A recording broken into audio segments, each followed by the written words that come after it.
Você está na Rede Evangélica Nacional.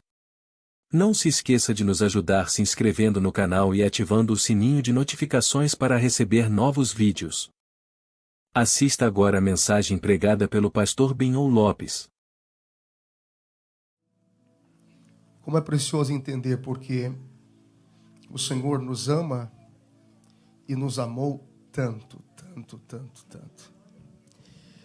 Abra a sua Bíblia no Evangelho de Jesus, conforme escreveu Lucas, capítulo de número 23. Lucas, capítulo 23. Aleluia. E encontre o versículo de número 34. Glória a Deus. Lucas capítulo 23, versículo 34.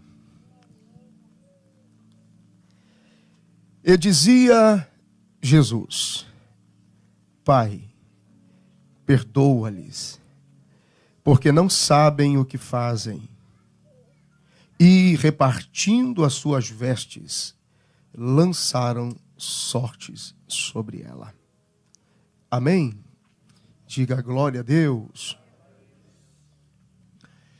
É uma manhã de reflexão, nós estamos à mesa do Senhor, e é nesse instante, na mesa que é de Deus, preparada por Deus, para quem não merecia, que vale a pena considerar a importância de pertencermos a Ele, de pertencermos a esse ambiente que nos reconcilia, que nos traz de volta.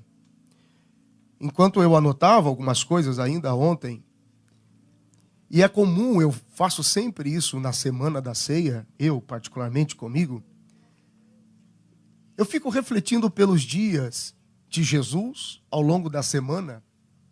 Nós que temos, diante das nossas muitas inconsequências, intransigências, irresponsabilidades e mania de decidir por precipitação ou por ansiedade, a gente fica imaginando a semana, né? Como vai ser a semana que vai entrar? O que eu vou passar por essa semana? O que eu vou enfrentar nessa semana? Imagina que Jesus, era domingo, e de repente Jesus, a Bíblia diz, ele entra em Jerusalém montado num jumentinho.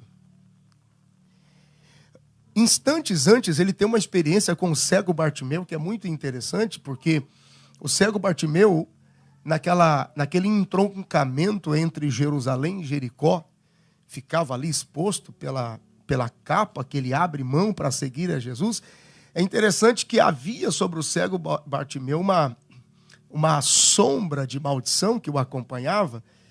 Havia muitos questionamentos sobre quem havia pecado, se isso era problema de família, será que alguém foi muito fraco na fé?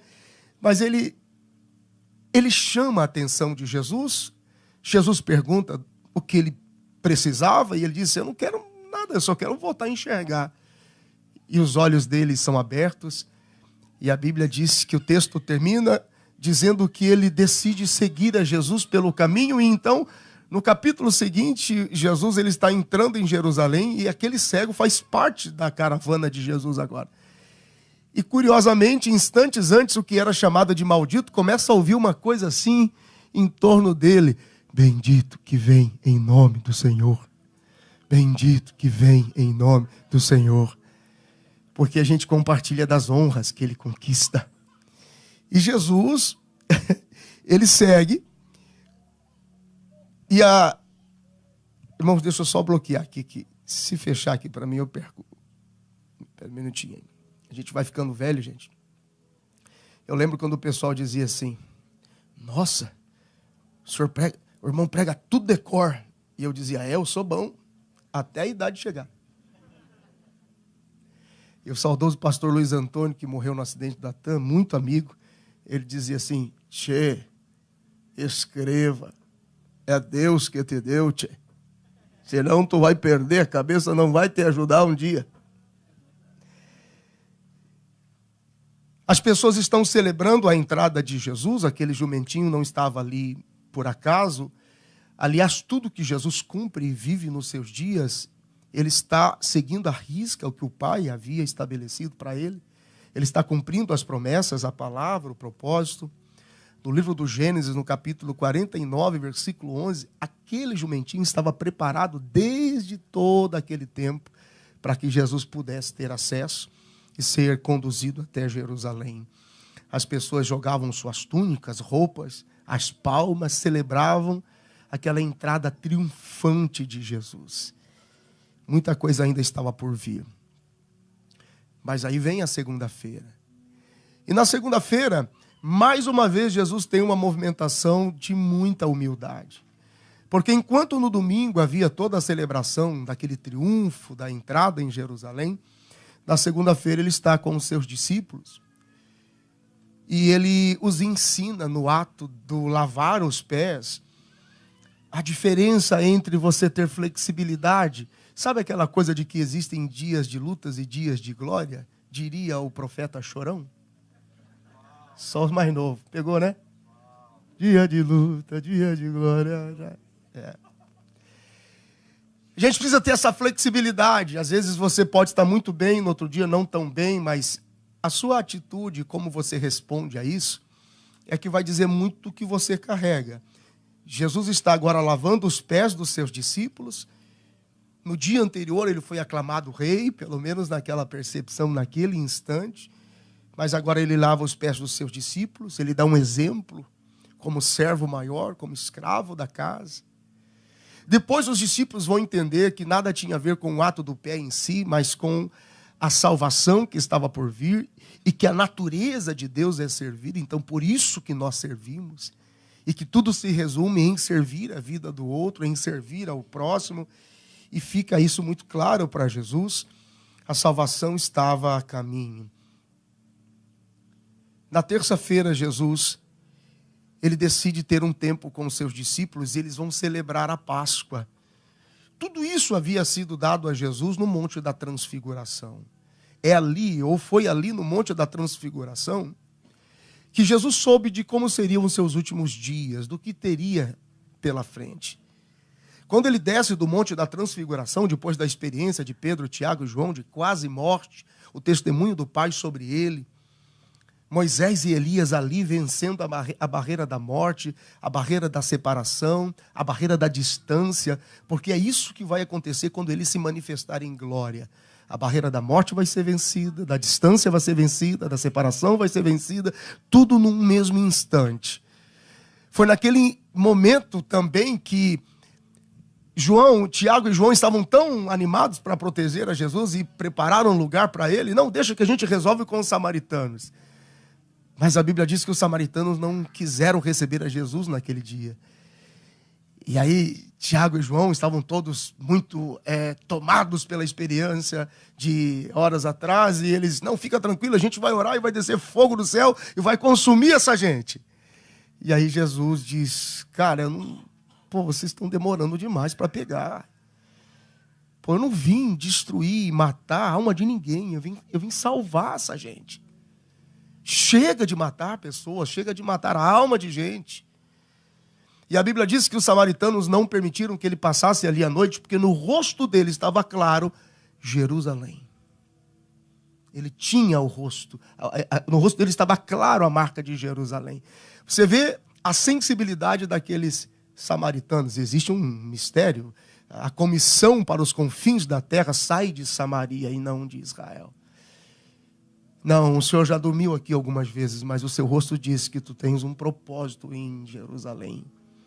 Foi ali que Jesus entendeu que ele não podia se demorar em Samaria, porque o homem do cântaro ia passar. Então estava tudo cronometrado no tempo de Deus. E ele diz, corra que um homem carregando um cântaro vai passar. Prepare ali um lugar e ele vai estar pronto. E eu quero comer com vocês, eu quero ter esse tempo com vocês.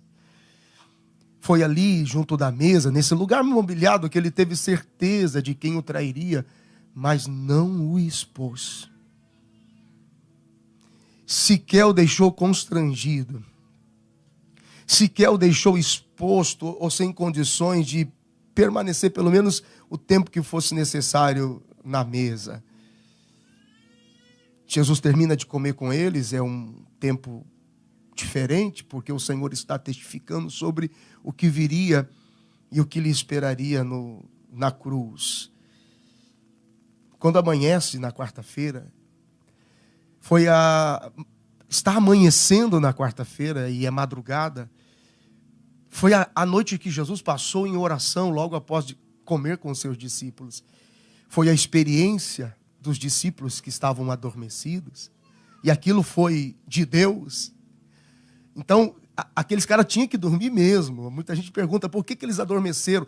Eles precisavam dormir, porque se eles permanecessem acordados, e Jesus dizendo: Pai, passa de mim esse cálice, e os discípulos concordassem dizendo: passa mesmo, Deus seria obrigado a mudar o Calvário pelo poder da concordância. Você não tem ideia o que significa orar em concordância. Às vezes você não entende o processo de Deus, mas se eles estão com Jesus dizendo: passa mesmo, Senhor, Deus seria obrigado a mudar o Calvário pelo poder da concordância com Jesus. Mesmo sendo Deus, ele não teve por usurpação de ser como Deus, então Jesus não tinha o controle das coisas, como por exemplo, poxa, eu vou levantar hoje, acho que eu vou libertar uns 15, curar uns 8, ressuscitar uns 4. As coisas aconteciam, fluía, e Deus simplesmente aparecia nele. Foi uma manhã muito interessante, porque eles estavam tomados pelo choque de Judas, chegando com os soldados. Jesus ainda tinha, é muito interessante, ele vem de uma madrugada de muita aflição, um nível de angústia tão alto que o seu suor se transforma em sangue. Olha que coisa interessante, imagina comigo, Jesus orando muito aflito, gotas de sangue, Jesus se levanta, discípulos dormindo, nem uma hora para orar comigo, volta Jesus ora, gota de sangue, volta para lá, agora não adianta mais, pode se levantar, porque Judas está vindo e recebe os soldados e nenhum dos seus poderia se perder, então ele toma a frente, aí quem é que vocês estão procurando? Então quem é ele? E como a gente vai saber como encontrá-lo? E Judas diz: eu tenho a senha, e a senha era o amor. Então Jesus tem que administrar o beijo de Judas e ainda arrumar um tempo para consertar a orelha do servo do sumo sacerdote. Ô, manhãzinha trabalhosa. E lá está Jesus. Resolve aqui, conserta aqui. Pedro, deixa a orelha do homem no lugar. Calma, tá tudo bem. São os dias de Jesus. Satanás só se aproximou de Jesus 2 vezes ao longo da sua trajetória aqui, depois do verbo entre nós. Primeiro, quando Jesus sai do batismo de João, ele é levado pelo Espírito ao deserto para ser tentado. Ali Satanás se aproxima dele. Depois não mais. Passa-se 3 anos e meio até o Getsemane. Ali Satanás outra vez tenta se aproximar dele. Porque não era simples. Quando Jesus está orando no Getsemane, todo o universo para.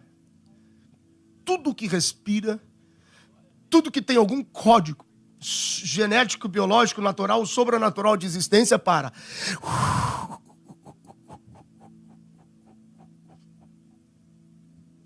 Para quando Jesus diz: Pai, se for possível, passa de mim esse cálice. Tudo para. Porque se ali há uma concordância e uma desistência, o diabo sabia o que seria dali para frente. Mas também, se não, caso não, sem chance para Satanás. Tudo para ali, o universo para, as coisas param. De repente ele rompe com força. Ele está debaixo de uma palavra. Quem caminha debaixo de uma palavra não desiste. Simplesmente não desiste assim. E todas as pessoas que caminham debaixo de uma palavra de Deus sabem que a última instância da provação de quem carrega uma palavra de Deus é um ambiente chamado Getsemane. Todos um dia teremos que encarar um Getsemane. É a última instância da nossa prova ministerial como indivíduos, na nossa relação com Deus, que vai definir realmente o que a gente acredita. Gente, quem vence Getsemane? Cruz é um detalhe. Não, vou falar de novo. Quem vence Getsêmani, cruz é um detalhe. Pastor, minha cruz está pesada, está me matando, está de quina, eu não suporto. É porque você fugiu do Getsêmani. Porque se você encarar o Getsêmani, como você tem que encarar, e ir até onde Deus quer que você vai, o resto é detalhe. Manda a cruz, que o Getsêmani está de boa, está tudo bem, Satanás, ó. Cruz é um detalhe. Cruz é só um detalhe. E foi lá no Getsêmani, que Jesus ensinou o coração de Deus revelado ao mundo em compaixão, em misericórdia. É no Getsêmani que a gente experimenta o abandono, a rejeição, a solidão, a dúvida, o descrédito. É no Getsêmani em que a nossa reputação, algumas pessoas dizem assim, poxa, pastor, eu perdi tudo, não sei o que falta. Falta você morrer. Tem gente que não morre nunca. E eu já falei isso aqui umas dezenas de vezes. Para quem é mais novo, vai lá a chave de novo. Quanto tempo Jesus carregou a cruz, irmãos? Quem sabe responde. 1 dia só. Por que o irmão está carregando há 30 anos?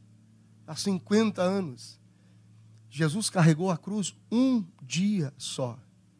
A diferença é que no final do dia ele morreu. E o amado nunca morre. É só morrer no final do dia. Eu não sou, eu não posso, eu não sei, eu não tenho. É só o Senhor. Se o Senhor não me ajudar, Senhor, eu não consigo. Sem o Senhor eu não posso fazer. Esse é o problema. Carregando a cruz 30, 40, 50 anos, carregue por 1 dia, mas morra no final do dia. Perca a sua reputação. Caminhar com Jesus sempre será sinônimo de perder reputação. Ele come com pecadores, prostitutas, ele conversa com gente ruim. É perder reputação. Essa é caminhar com Jesus.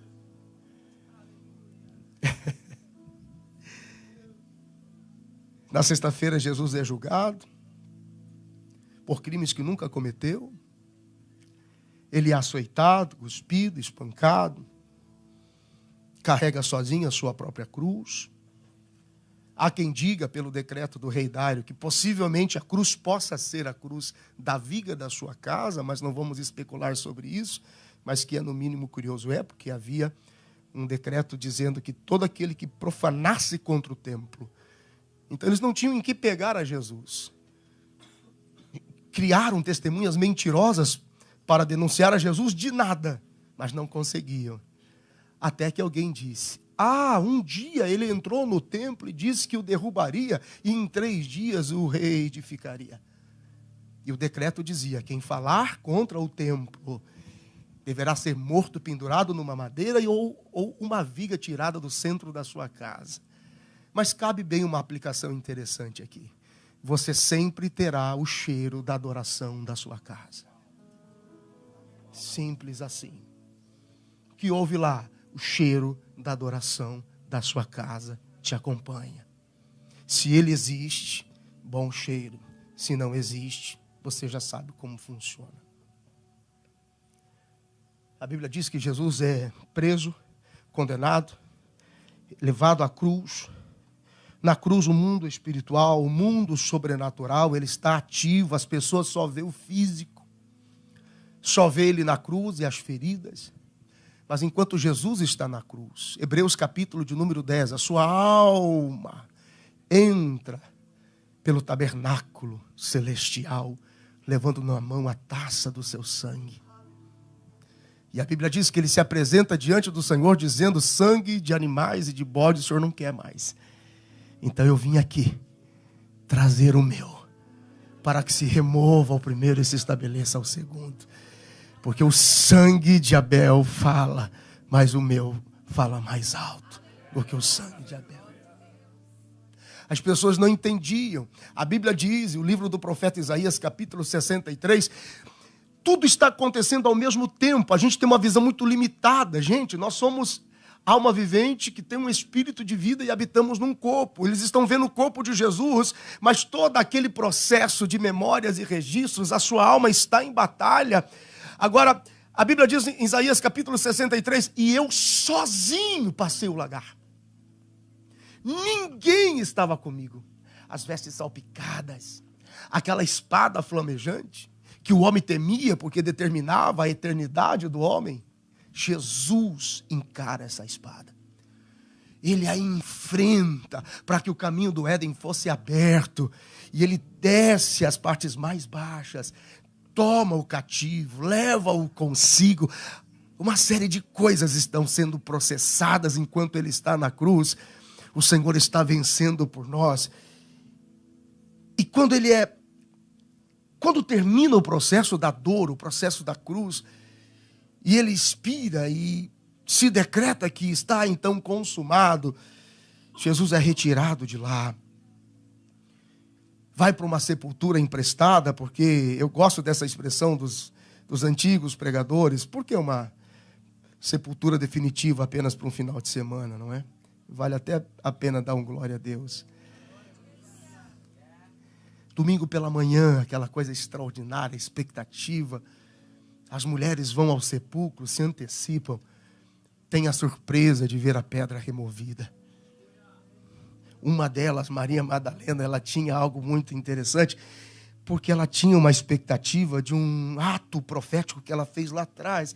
Então ela vai para cumprir o rito da purificação do corpo, para que se perpetuasse o corpo. Mas ela vai curiosa e você nota no texto que ela está até um pouco atrasada no passo. E então ela vê um jardineiro no jardim. Quando você vier à presença dele, não traga óleo de quem está morto, traga óleo de quem está vivo. Porque quem traz a expectativa para quem está vivo merece vê-lo, merece encontrá-lo. Isso é tão forte que ela vai e diz assim: aonde colocar o que vive? Para que eu possa ir adorá-lo. Eu sei que ele está vivo. Quando você vem para cá, vem trazendo azeite para celebrar quem vive e não para quem está morto. Aonde colocar o que vive para que eu possa ir adorá-lo? Ai, Jesus, o Senhor não é gente, não. Estamos à mesa do Senhor esta manhã mais uma vez. E o que nós aprendemos quando nós estamos à mesa do Senhor? Primeiro, segundo Jesus, a exemplo de Jesus, a mesa é um ato espiritual. Espirituais discernem coisas espirituais. Não ser espiritual é negar a natureza de Deus. Ser espiritual para mim, para você, não é uma opção, é uma obrigação. É a nossa natureza nele. Sermos espirituais. A mesa do Senhor é um ato espiritual. E quando Jesus fala sobre a mesa aos seus discípulos, ele diz: diga Pai. Quando você vier para a mesa, lembre-se, o Pai está nela. O Pai está presente na mesa. E sabe aquele momento em que você precisa estar junto dele, ou por única e exclusiva intimidade? Eu estava aqui agora no início do culto, e a Isabela não saía das pernas do pastor Júlio, e agarradinha, e eu tentando abraçar nela, e agarradinha. Eu disse: ué, Júlio, por que a Isabela está tão... Ah, pastor, eu tenho trabalhado tanto, ela está tão distante, e quando ela me vê, ela não me solta. Eu disse: oh meu Deus, olha só. A mesa é um ambiente espiritual. Quando você vem para a mesa do Senhor, lembre-se disso, Deus está nela. Deus está presente nela. E o olhar de Deus é um olhar de pai, aquele olhar que depois de 1 ou 2 bocados, olha para você e diz assim: como é que passou seu dia? Como é que está sendo sua semana? Teu rosto está diferente hoje. E mais um bocado. Vamos falar sobre isso. Jesus está dizendo: vem para a mesa, mas venha sabendo que o Pai está lá. E que não importe as circunstâncias com que você se aproxima da mesa. Não importa quais foram as circunstâncias que quase te tiraram dela. Venha sabendo que o Pai está lá. É o Pai que está lá para te ajudar, para te entender. Ele sabe onde dói, Ele sabe por que dói. O Pai sempre tem aquele olhar. Eu falo às vezes isso para os meus filhos, embora os meus filhos são relativamente mais tranquilos, mas quem tem os filhos mais ávidos, mais ativos, de vez em quando dá um BOzinho, o pai olha e diz assim: podia ter sido pior, cara. Não, você se deu bem. É mais ou menos assim. Jeremias 17, podia ter sido pior, mas você se deu bem. Vamos comer, depois a gente fala um pouco mais sobre isso. A mesa é um lugar onde o Pai está. A mesa é um lugar onde você entende que não importa o que nos sobrevenha, nada vai nos arrancar da intimidade com Ele. Nada vai nos tirar dos braços dEle. Quando você toma o pão e o cálice, Ele te abraça. E ainda que tenha muita coisa difícil pela frente, Jesus diz: em memória da minha morte, tem cruz lá na frente, não vai ser fácil os dias daqui para frente. A mesa é o sinal de que venha o que vier, e aconteça o que acontecer, Ele não vai abrir a mão de você, Ele não vai abrir mão de você. Os braços dEle sempre estarão disponíveis para você. Essa é a mesa do Senhor. É onde você entrega o seu espírito. É onde você se entrega a Ele. Diga glória a Deus por isso. Quando você vem para a mesa do Senhor, que você consegue chegar, mesmo que a semana, que o mês ou que os últimos meses tenham sido os piores da sua vida, quando você chega na mesa do Senhor, quando você toma o pão, toma o cálice, você diz assim: cara, eu venci. Eu consegui chegar aqui, cara. Cara, eu consegui chegar de cabeça erguida. E a mesa é do meu Pai, a casa é do meu Pai. O amor dele é sem igual. Significa que nada te parou até aqui. Você conseguiu chegar. O que é estar junto da mesa com Jesus? Quando você vem à mesa de Jesus, é um dos momentos mais práticos do amor de Deus em você. E por seu intermédio, ou que por através de você. Quando você vem à mesa transbordando de amor, você tem capacidade de pegar o pão e o cálice e lembrar de quem te ofendeu. Lembrar de quem te maltratou, de quem te traiu, de quem destruiu sua vida. E dizer: Senhor, visita fulano. Que ele não fique longe da sua mesa. Eu o perdoo. Eu o libero. Senhor, visita ciclano, visita aquela pessoa. Senhor, eu não estou vendo ele na sua mesa hoje. Deve ser tão triste não poder estar à sua mesa, Senhor. A mesa de Jesus é onde você põe em prática o quanto você ama as piores pessoas da sua vida. Porque eu tenho que te dar uma notícia. Essa pessoa que você odeia, Deus o ama. E Jesus morreu por ele. Então, quando você vai à mesa de Jesus, você olha e diz assim: come primeiro, Judas. Depois você sai. Come primeiro. Come primeiro. Você se preocupa. Você sente o espírito da intercessão. Pai, não deixe sozinho por muito tempo.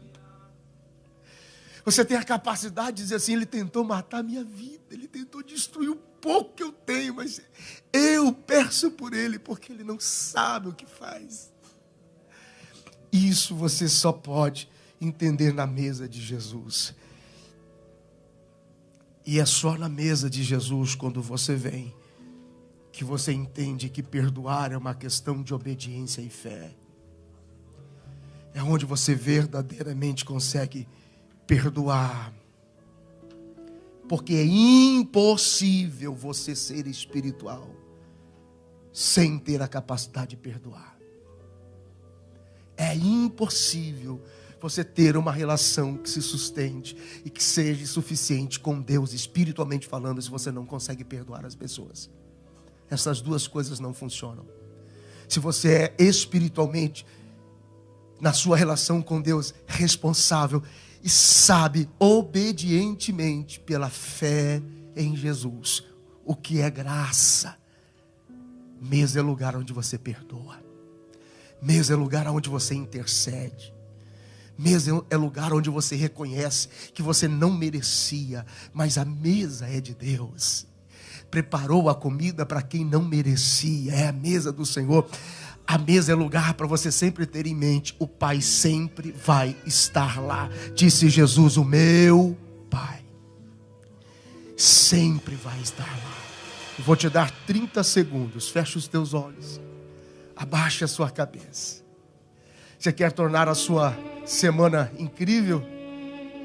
Diga: Pai, eu vim para a mesa.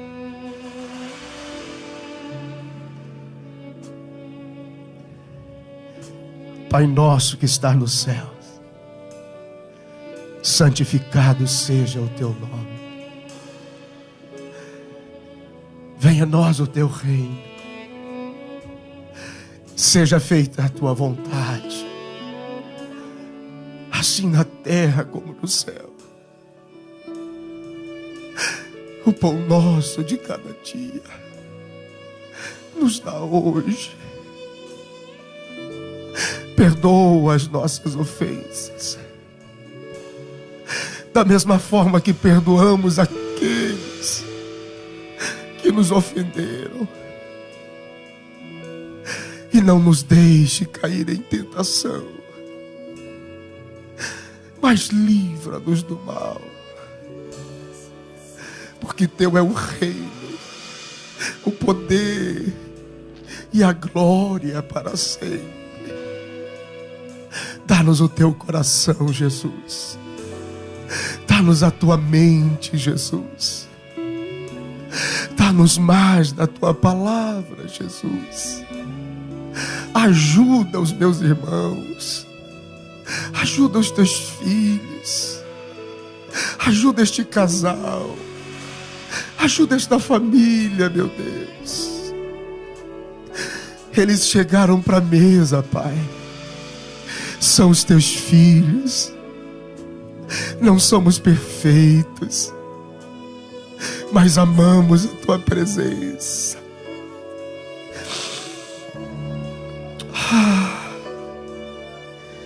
Para sempre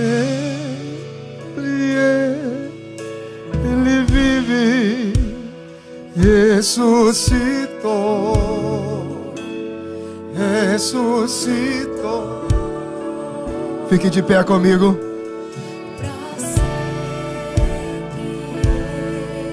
Exaltado é pra sempre, adorado é pra sempre. Ele vive, ressuscitou, ressuscitou. Pegue nas mãos o pão.